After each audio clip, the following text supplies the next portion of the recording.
тюкті алатын шөптен қалған жіптер қолданар алдында бұны шешкенбіз де.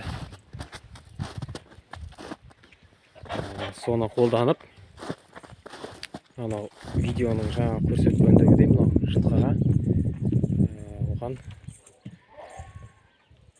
недауыздық дейді ғой, соны өріп жасаған болатынбыз. Енді уақытша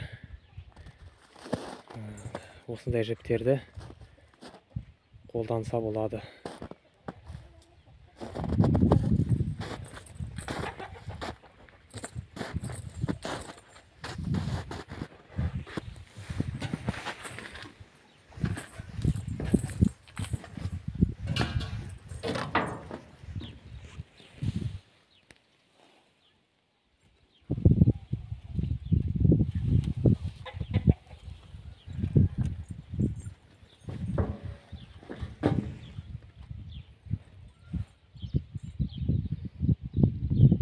Тұрған ескі сейілка біздің баяғы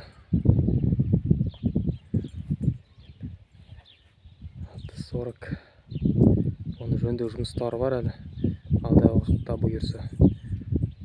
Сондықтан каналға тіркеліп қойыңыздар. Жөндеу жұмысы кезінде Алла нәсіп етсе видео шығарып бөліскім келеді. Тіркеліңіздер. Иншалла. Но жаңа сейілкі. Амичка дейді. СКП 2-1 деген.